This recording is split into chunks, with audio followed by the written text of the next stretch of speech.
Good evening, everybody.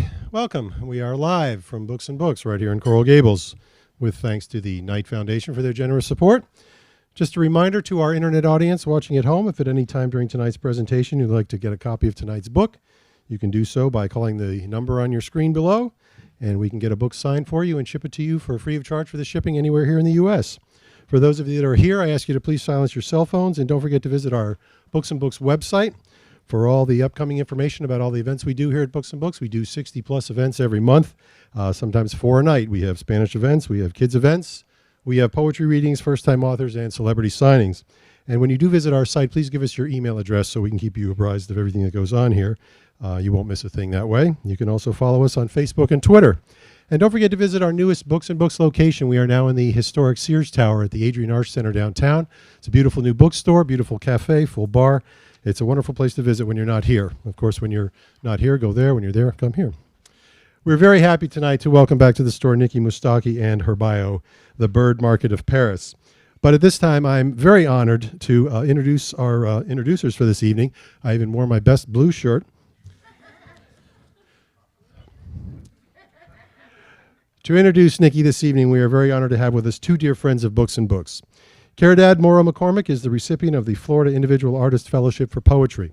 Her work has appeared in the Comstock Review, Crab Orchard Review, the Seattle Review, and Spillway, among many others. Richard Blanco is one of the most beloved and influential poets and storytellers writing today. He's a historical inaugural poet, public speaker, teacher, and memoirist.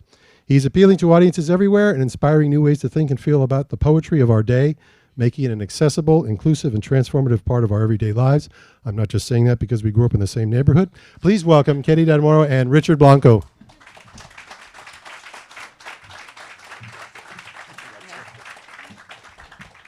Good evening. Thank you for joining us tonight. Richard and I got together last week to talk about this introduction, and as the good professor that I am, I wanted an outline and what are we going to say, and what we came away with mostly were the stories.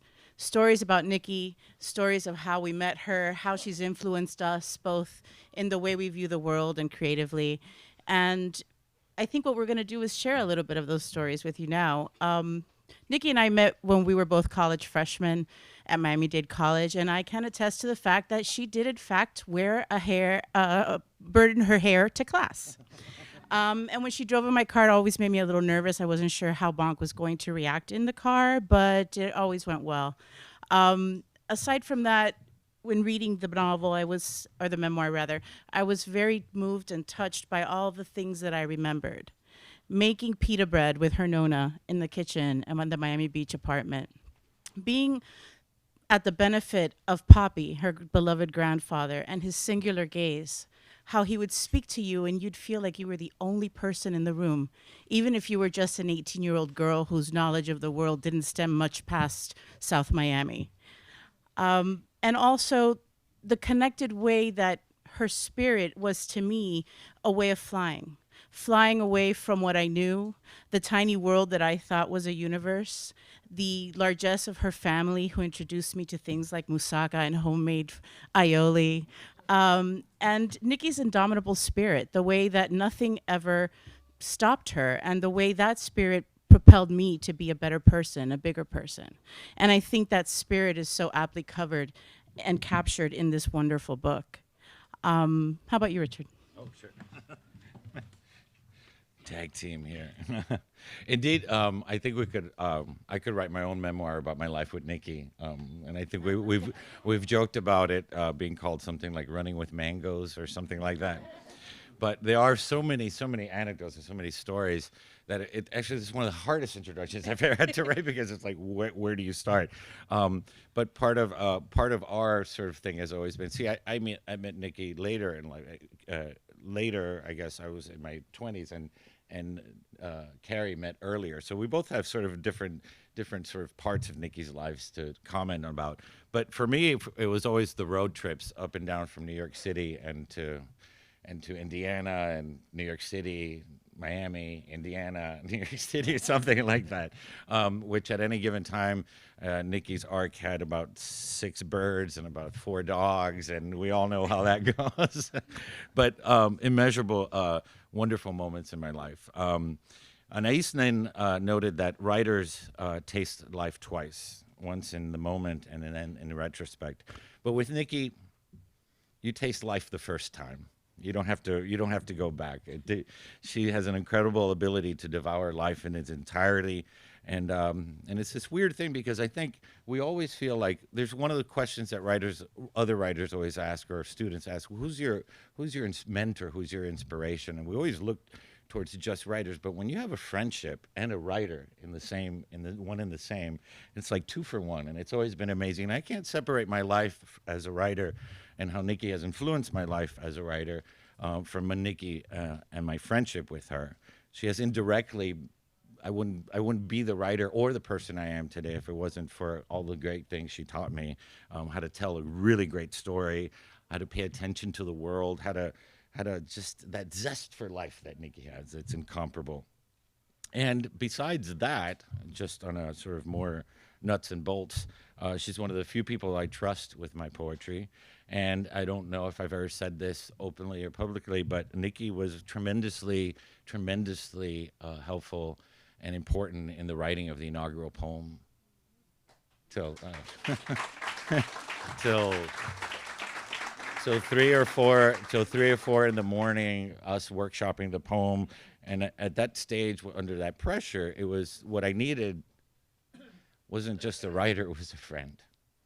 And it was that sort of got me through the writing of the poem as well. At that point you're so clouded. You're like, roses are red, violets are blue. Obama loves you, and so do a great poem. Nikki's like, no, nah, ain't gonna work. So again, our lives together. It's rare you have a friend who's not only a friend but a writer and a mentor, and that's been Nikki for me. And even more rare, someone who also has remarkable guts. Incredible emotion, raw emotion, a certain perseverance, and biggest lesson that Nikki's always taught me, I think, is resilience. And I think those are all things that you will find in this memoir that she'll share with us today. And now for the regular announcement. And now for the more formal. Nikki Moustaki is the author of 25 books on the care and training of exotic birds. She holds an MA in creative writing, poetry from New York University, an MFA in creative writing, poetry from Indiana University, and an MFA in fiction from New York University. She has received a National Endowment for the Arts grant in poetry, as well as many other national writing awards. Her bird books have sold more than 350,000 copies, and her pet magazine articles, columns, and blogs reach over 2 million readers a month. She splits her time between New York City and Miami Beach. I'm sure you're happy you're in Miami Beach now. Without any further ado, Nikki Moustaki.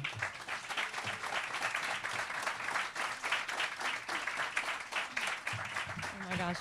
Thank you, Carrie and Rick, so much. And I'll pay you guys later. They're my new PR agents. So it's interesting reading in front of a crowd where a lot of people that are in the audience are in the book. And so I just want to call out my parents. I actually dedicated the book to them because, as Richard noted, I had way too many birds and would tote them around everywhere. And my parents just allowed me to have all these amazing creatures in the house, messing up their house, basically. And my beautiful friend Gloria is here, and there is a whole chapter in this book that I'm not going to read. It's quite sad, actually, about the Hurricane Andrew. I'm sure a lot of you went through that. And Gloria, I went to Gloria's house with her kids that I was best friends with, and we sat in the closet all night, just terrified that the house was coming down around us. And so it's kind of cool having people here that are in the book. So I'm just going to start with a little bit about my grandfather. The book is basically, I started out writing this book. I wanted to write a book about my relationship with birds because I had read Marley and Me, and I was like, loved it. And I cried, and I was like, well, I have that kind of relationship that that guy has with his dog with my birds. And I was workshopping this in class at NYU, and a girl came up to me after class, and she said, this is not a book about birds. This is about a love story between a girl and her grandfather. And I was like, yes, that is actually what this is. So I'm going to start with a little bit about him. And this is my dad's dad. Thank you so much. For each of my childhood birthdays, Poppy bought me a single white dove, a ritual as regular to us as blowing out candles. Sometimes the dove arrived in the early morning, and I'd wake to Poppy standing at my bedside, holding the bird with two hands like a sandwich. Other birthdays, the dove appeared at noon in the back seat of Poppy's 1973 ice blue Ford Pinto, Poppy having left the house under the guise of purchasing milk, but returning with a small cardboard box instead, air holes punched into the top. I counted the days to each birthday dove, a feathered tick on an invisible calendar marking my growth. Poppy said the dove ensured I'd have peace for another year. My earliest, most vivid memory of our tradition is the morning of my 8th birthday. I padded across the terrazzo floor in bare feet, past my red-eared slider turtle Sam, who lived in a Tupperware bowl in the sunny Florida room, past the kitchen smelling of chocolate and yeast, and my grandmother, whom I called Nona, laboring there in the heat on my birthday cake. I swatted open the screen door and found my birthday dove on our patio, perched in a brass cage, dangling from a hook on a curved, rusted stand. My birthday dove had baby fine feathers that looked painted on, a blush-colored beak, and huge, inky, irisless eyes surrounded by fleshy white rings. I visited the dove all day, poking inside the cage to stroke a wing with the tip of my finger. At dusk, candles blown out and cake eaten, Poppy fished the dove from the cage and placed its quivering body in my hands. The bird smelled of musky rain and carnations. I cupped its warm body and trekked into the backyard as sunset painted the sky with pinks and violets, the bird vibrating in my palms like a plucked guitar string. Where does my birthday dove go? I asked. I knew the answer because I asked the question every year. She goes to the heavens, Cherie, Poppy said, sweeping his hand over the sky, and becomes a star to watch over you when I cannot be there myself. Wanting to do it right, I launched the dove, arms and hands in a prayer to the sky, tracing its flight with my eyes until the bird swept onto the horizon and out of sight. Its wings whistled as it disappeared, and I felt joy mixed with exhilaration, like I was made of bird flight. So this next part is a little bit about, we had a pigeon coop in the backyard, and these were pigeons that my dad actually had won in an auction or something. And my grandfather built this coop, and it was like very roughly built.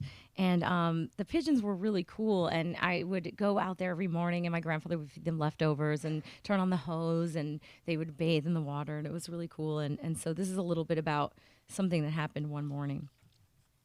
One humid weekend morning a few months later, Poppy asked me to help him outside as he passed the kitchen counter, where I was perched on a stool finishing a breakfast of fried potatoes and a bowl of frozen mangoes that I ate like popsicles, the last treasure from our tree's summer harvest.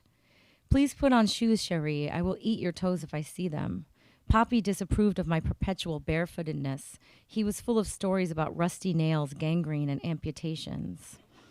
I crunched over the lawn after him with my sneakers untied, over grass growing stiff and brown in the heat, past the 3 pomegranate trees, to the coop Poppy had built after the last one rotted into a heap of splintered wood and unraveled wire. He wanted me to duck inside the coop and rescue a baby pigeon that had jumped over a wooden partition and into another nest. The displaced baby's parents had stopped feeding it. The coop's door, an Alice in Wonderlandish hatch, did not cooperate with Poppy's adult bones. I squeezed inside. The enclosure smelled like wet wood and pigeon feces. I associated the musty, almost moldy odor with birds and had become as fond of it as someone might of blossoming gardenias. The shelf was partitioned into sections, each one large enough for a pigeon sitting on eggs. Each section had a lip on its outer edge so the eggs wouldn't roll out. A large squab, a baby pigeon, huddled in the corner of one of the sections, and a small, scrawny squab hunched in the section next to it. Pigeons typically lay 2 eggs, and as a rule, one egg hatches out a male pigeon and the other hatches out a female. The babies have to stay in the nest or parents won't recognize them. At least that seemed to be the case with these 2 squabs. Poppy stood outside the coop facing me through the wire. Cherie, reach up and move the small one into the nest with the fat one, he said, pointing from one pigeon to the other. One of the adult pigeons scrambled out of the nest and onto a perch above my head. Eggs rolled toward the lip of the partition, glowing white orbs dappled with specks of pigeon poop. The baby is starving, Cherie. You must move him, Poppy said, pantomiming the gesture of scooping like dirt in a backhoe. I reached up, hesitated, pulled my hand back. The baby pigeon looked dangerous, an alien with a huge gray beak, gray skin, and fluffy greenish moss spreading like disease all over its body. Pick him up and move him over, urged Poppy. Are you afraid? Please do it, Cherie. I wanted to please Poppy, but there was too much activity in the coop. Mature pigeons flapped and cooed in a kind of Morse code, agitated at my intrusion, their chicks begging with high-pitched voices. I gazed at the squab, terror rising, believing I'd suffer serious physical damage if I touched it, maimed fingers or worse. He will die, Poppy pleaded. You can do it. You can rescue him. I stood on my toes and poised the hand over the baby, ready for pain and the feeling of something sharp, but he was pliable and warm, and I felt his bones slide underneath his skin. He pulled his legs into his body and tensed. I moved him to the proper nest and placed him inside with his sister. Bravo, Poppy cheered, clapping his hands. You saved him. I ducked through the coop door into the sunlight as a pair of blue jays dove through the branches of our grapefruit tree. I had changed the path of one creature's future. I felt for the first time how fragile everything was, including myself, maybe even Poppy, definitely our birds. That feeling stayed with me long after the baby pigeons feathered out and flew away, long after the coop decayed and Poppy tore it down, long after we moved away from that house and the new owner separated the lot and built 2 houses on the land that once held birds and wonder. All right, I'm going to skip ahead. So I had a lot of pets, but yeah, my dad's laughing. That's an understatement, essentially. As I would bring every single little creature home that I would find. And but I didn't have any birds of my own for a little while. And when I was 18, I had a boyfriend bring me this little bird. And so this is the start of like the bird mania that ensued, because I loved this little bird so much. And it was the bird that Carrie mentioned, that I walked around with this bird like under my hair, like a barrette, like, everywhere. And the bird was wonderful. Okay. The creature was nothing but a pink curl, knobby on its sides, with silky pearlescent yellow fluff rising from its back like vagrant weeds in an ill-tended garden. It slept hunched in the hollow of a few tissue papers. Its closed eyes were dark pebbles covered with the thinnest living tissue, arteries pulsing dangerously near the surface of its skin, red and blue highways on a trinket map. The hatchling looked barely contained within its membrane, as if the creature inside could spill out at will and rehatch itself into the world with one great push. Then one eye squeezed open, glassy and black. The eye seemed knowing. I'd thought of the little pink curl as an object. Now it was looking at me. Its head popped up and it uttered a rodent-esque-like squeak, very unbird-like, then scrunched its head into its neck and shimmied deeper into the tissue paper, falling asleep. Minutes before this creature found its way into my hands, I'd heard my boyfriend's Toyota engine whine and then stop with a putter. Out the window, I saw my boyfriend, Peter, walking up the blacktop holding a red and silver heart-shaped Mylar balloon that trailed behind him in the wind. I was 18 years old, and I'd never had a boyfriend on Valentine's Day before.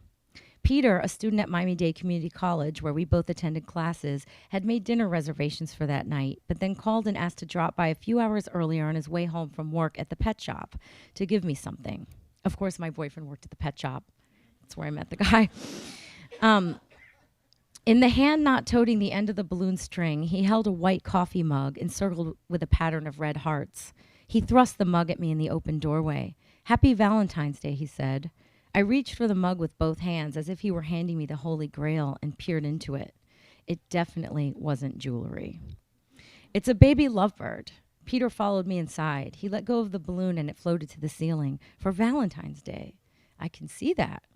I cradled the mug in my hands. I hadn't anticipated this, though it wasn't beyond expectation that he'd give me a pet as a Valentine. I inspected the little parrot sleeping in the mug. I already had my share of pets. A 10-gallon tank of fish, each one named, a fat rabbit I'd found cold and starving under a bush near a soccer field, a dozen Mexican hooded rats, a gerbil, a Florida box tortoise named Swifty, and 4 cats, 3 of which I brought home as kittens. Paisley, the tiny feral gray tabby I picked out of a dumpster. Gladys, the chocolate Burmese someone gave to my dad. Emmeline, the fluffy black and white mute. And Sylvester, a smart tuxedo kitty whom I'd trained to give his paw when asked. The bird in the mug was plain and helpless, and I had the vague notion Peter had scored it for free. I stroked the creature with my index finger. I love it, I said, hoping he didn't hear the tentativeness in my voice. Peter showed me how to heat the baby's pre-made hand-feeding formula in a small cup in the microwave and how to fill a needleless syringe with the formula and place it on the baby's beak, which opened when touched. The bird's little head pumped up and down as I compressed the plunger of the syringe, and its crop filled, the mustard-colored food visible in a pouch through the translucent skin under its neck. It looked like a bullfrog in mating season. I placed the baby back into the coffee mug, and it promptly fell asleep. Peter drove away, leaving me alone with the little parrot and its Ziploc bag of supplies. What kind of person gives someone a Valentine's gift she has to feed every 4 hours? I stared at the delicate baby in my lap and thought about a name. Opal might be nice, but a resentful name choice too, since Opal was my birthstone and it was Valentine's Day after all. I decided on Bonk after a golden retriever in a movie I had recently seen. I sat on the sofa with Bonk's mugs warming between my thighs and watched him sleep. He had tiny black spots all over his back where feathers threatened to burst through. His head was shaped like the round part of a question mark, and his body like a less than symbol, angular and tapered to a point where his tail would be if feathers had been growing there. He squirmed, then delivered a forced-sounding noise like eek, followed by a loud, squirty poop. I decided I could like the little guy.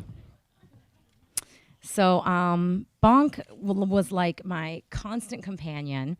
And because I loved this lovebird so much, and I don't do anything like halfway, I ended up just, my mom's laughing over there because she knows, I ended up just breeding them and getting loads and just really filling up the house with these beautiful, amazing, messy birds. So this is, I'm going to read a little bit about what my life turned into. I spent weekends traveling to bird club meetings and bird shows and expos all over Florida, showing my birds in competitions and winning ribbons and trophies. The birds took up a generous part of my everyday life. My flock needed to be fed and cleaned every morning, which took well over an hour, and then tended for an hour in the evening. The lovebird babies needed feeding and cleaning at least 4 times a day. I did my chores by rote, considering them more a blessing than a burden. There were avian details to memorize and consummate, too. How to pull a blood feather from a bird's wing in case of an emergency. How to hold a bird around the neck rather than its body because birds breathe differently than humans. How to recognize the signs of avian illness. How to stop bleeding. How to know if a change in attitude was hormonal, behavioral, or medical. Birds are really, really complicated. So if anybody has birds here, they're like way more complicated than dogs and cats. I spent hours memorizing Latin names for the bird species I wanted, peeling through the pages of Joseph Forshaw's Parrots of the World, a huge illustrated book with images of every parrot in the known universe. The lovebird species sounded like poetry. Agapornis rosicollis, Agapornis fisheri, Agapornis personata. I'd lie in bed and staring into the darkness and repeat those names over and over until sleep came. They felt like a safety blanket.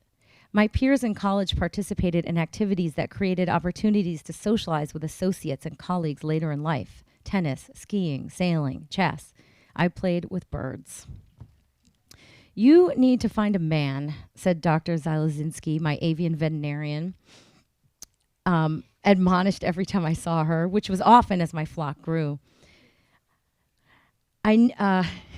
You're spending too much time with these birds, she say, as I waltzed into the office with a bird carrier in hand, a new bundle of feathers inside. Do you have a life at all? Are you dating?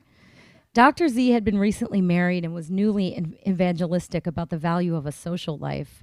I'd assure her I was dating, but in truth, I spent most of my time scribbling formulas for lovebird genetics, using Punnett squares, and obsessing about creating a variety of rare lovebird colors in my flock.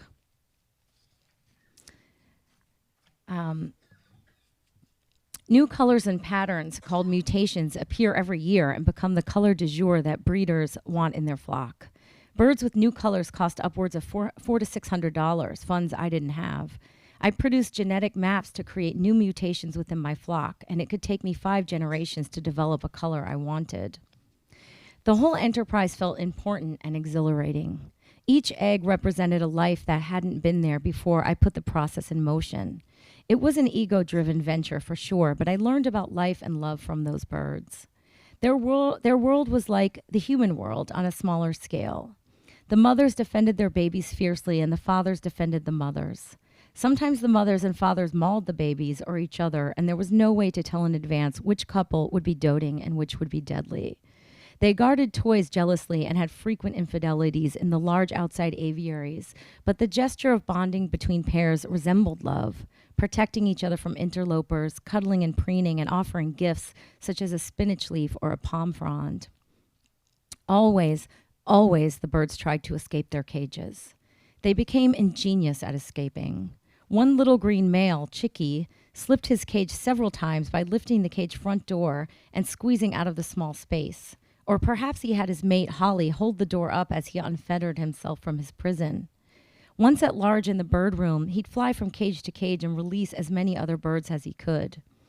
I'd walk into the bird room to find half the birds out of their cages, and Chicky in the middle of it all, delighting in his mischief, hanging onto the edge of a cage, flapping and chirruping wildly. It took me weeks to determine that Chicky was the freewheeling custodian of the bird room.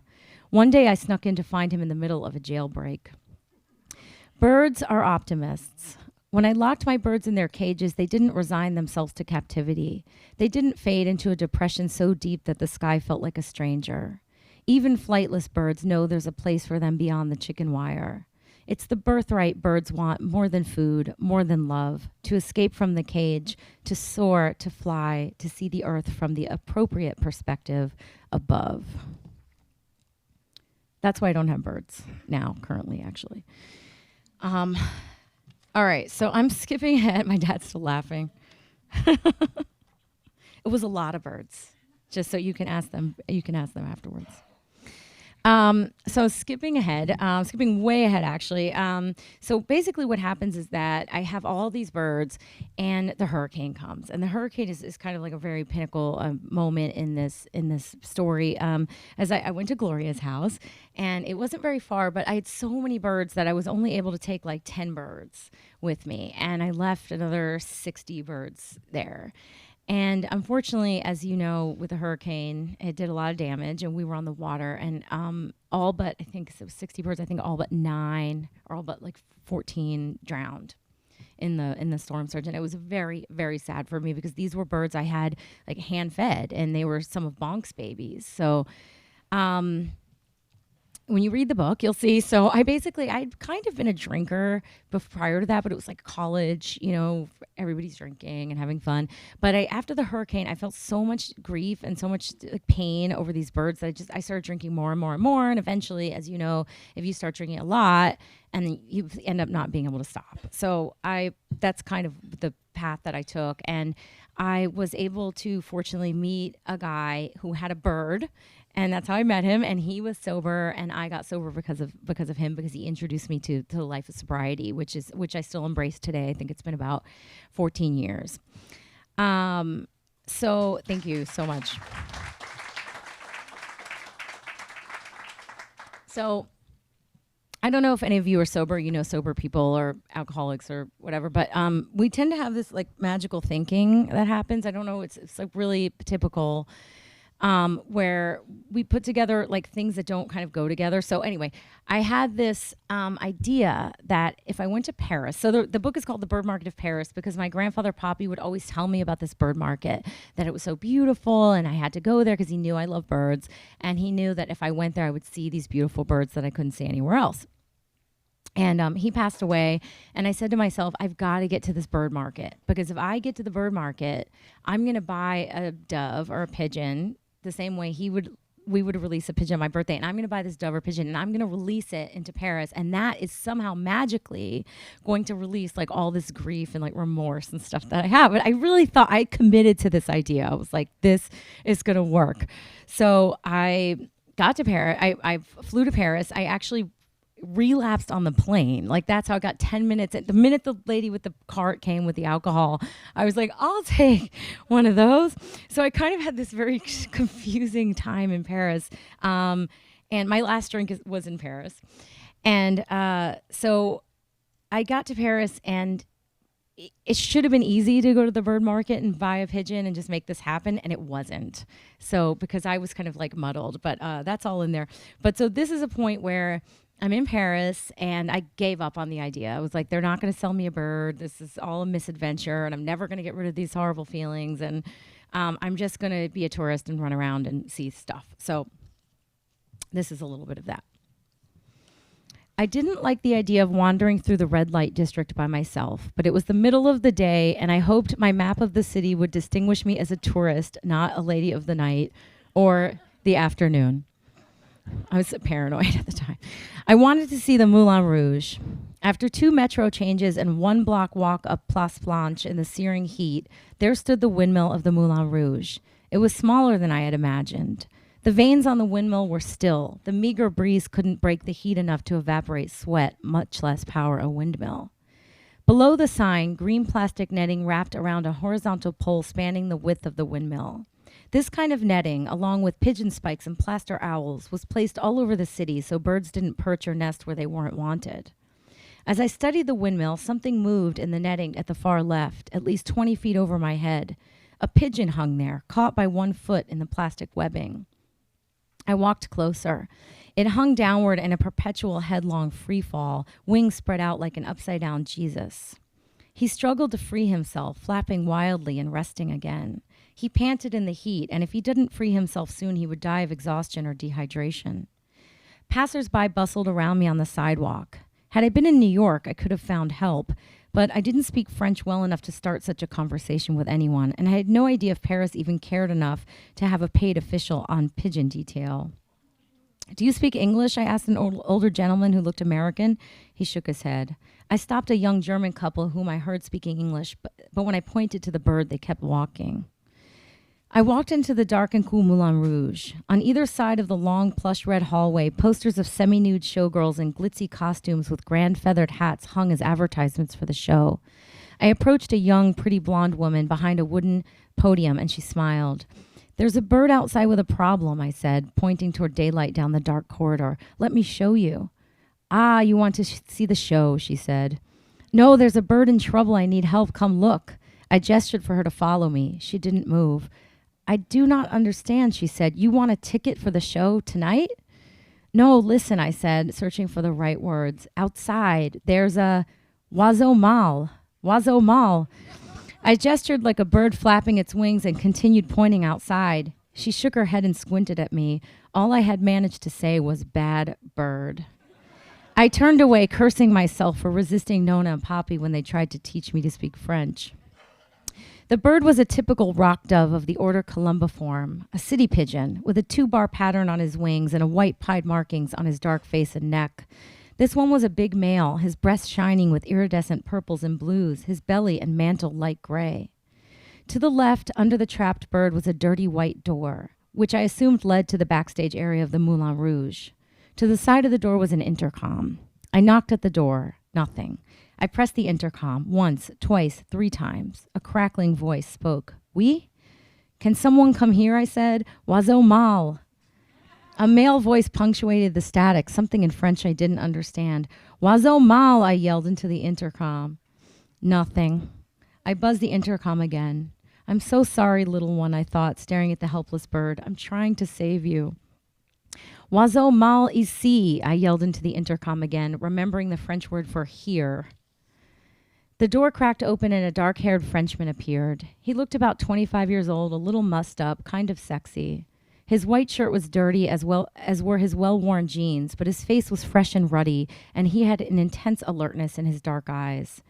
"Oiseau mâle," I said like an idiot, beckoning him to step outside and pointing toward the pigeon. He surveyed the problem.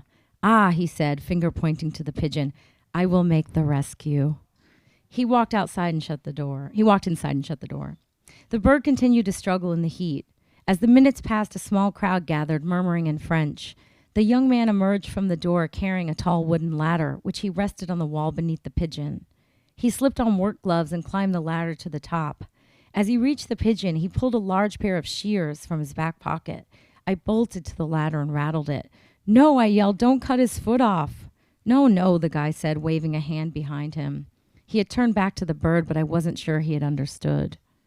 I climbed a few rungs of the ladder while he used the shears to cut the green netting away from the bird's foot. He held the pigeon tenderly with one gloved hand as he removed it from the mesh. I blushed and backed away. As he descended the ladder, pigeon in his free hand, I saw that the bird's foot was malformed, a club foot, which is how it had become caught in the mesh, and its leg was bleeding. A woman with a cart full of groceries pulled up beside me and clicked her tongue. "Poor bird," she said. "Poor, poor bird." "You speak English?" She nodded. "Poor bird," she said again. I reached my hands out to take the bird from the cute guy as he stepped onto the sidewalk. He gave me a gorgeous, warm smile and handed me the bird. The crowd applauded as we made the handoff and dispersed. The guy took the ladder and sighed. I had a pigeon. Thank you.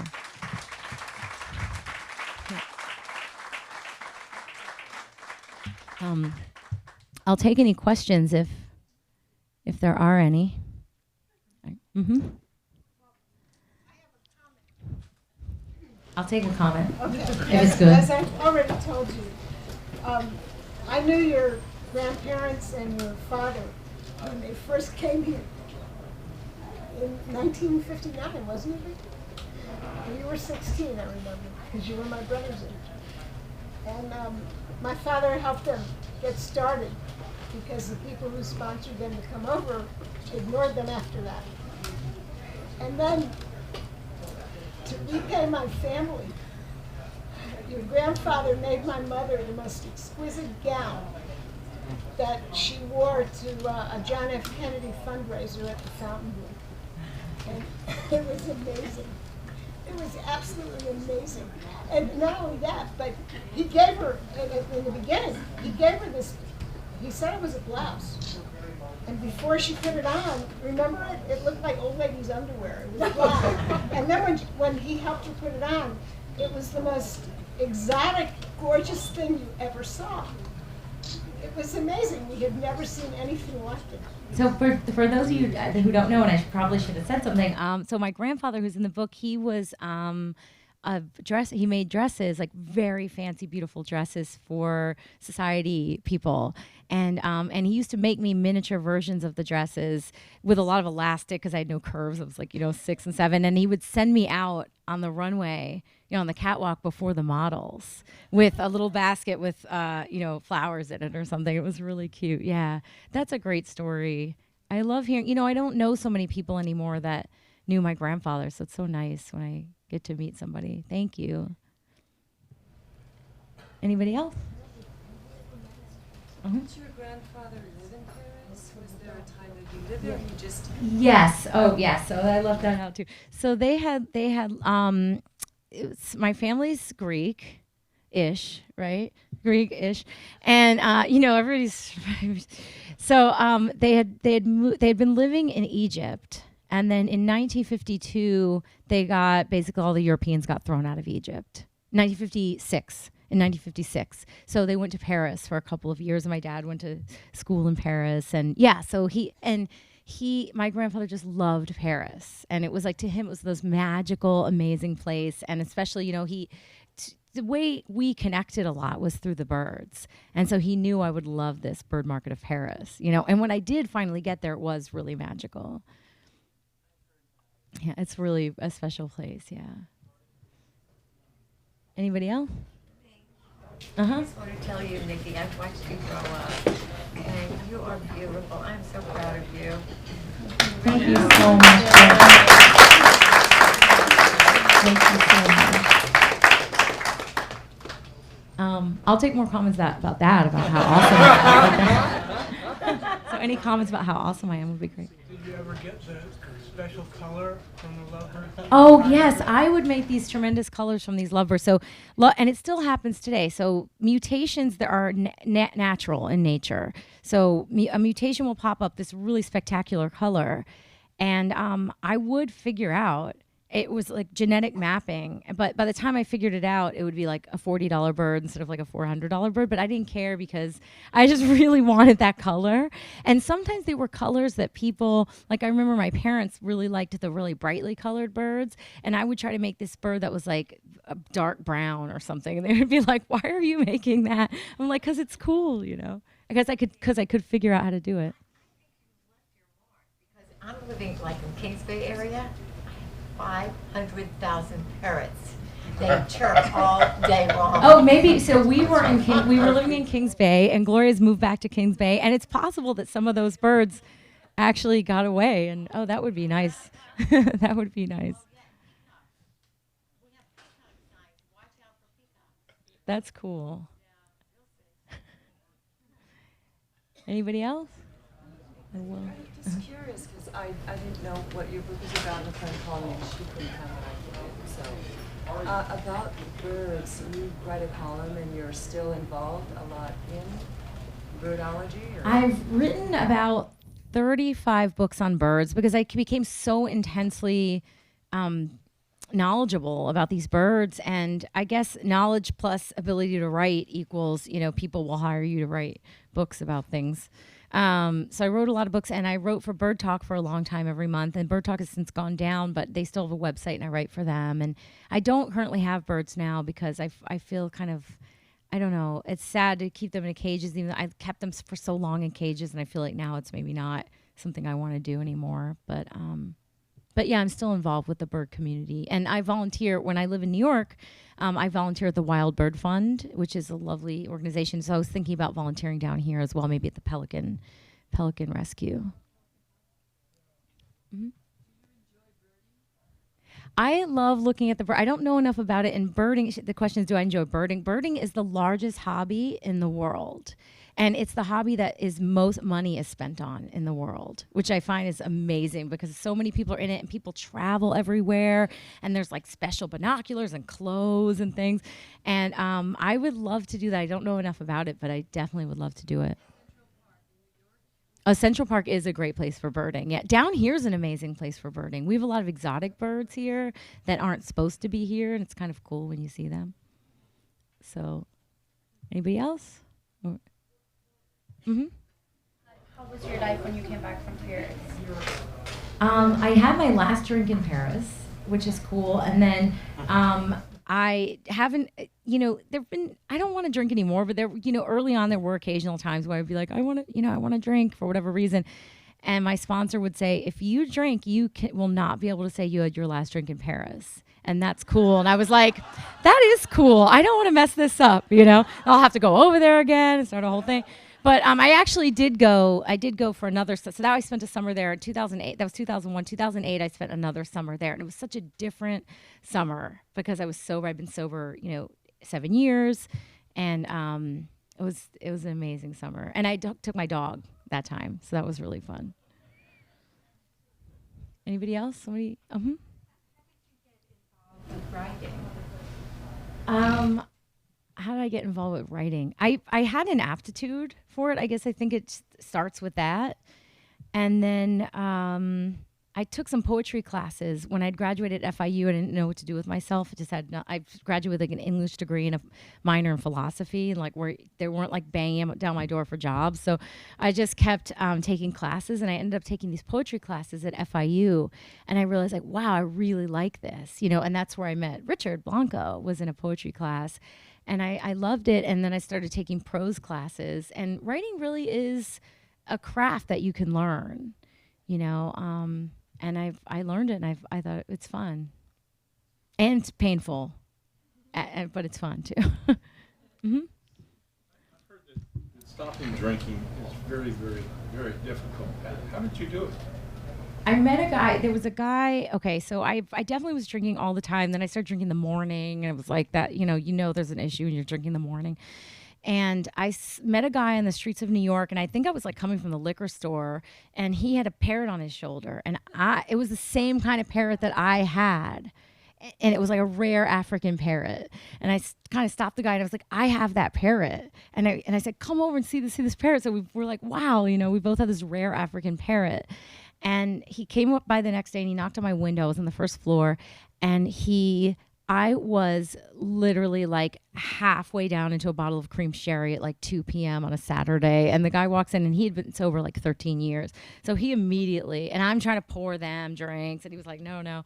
So he said, meet me at the park tomorrow. And I met him at the park, and he started asking me all these questions. And I was like, are you reading my mind? I don't know how you know this stuff about me.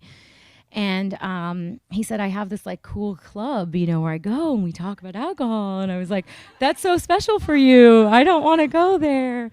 So it took like, he nagged me for like 9 months to go to his special club, and I went and I was like, this is cool. I like these people. I like this place. So I just like took to it. I liked it. I liked that lifestyle better than I liked the drinking lifestyle. So I think, that's what it was. Yeah. Anybody else? So I guess we'll wrap it up. Thank you guys so much for coming.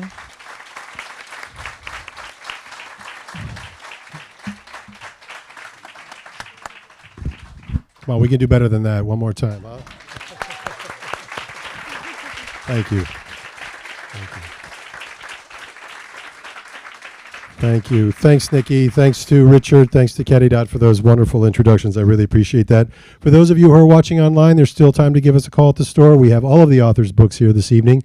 They will be sitting over here signing. For those of you here in the store, books are for sale behind the counter. If, as you rise, you could fold your chairs, be able to create some room in here for the autographing. We thank you very much. Thank you for watching. Thank you for being here. Have a pleasant evening.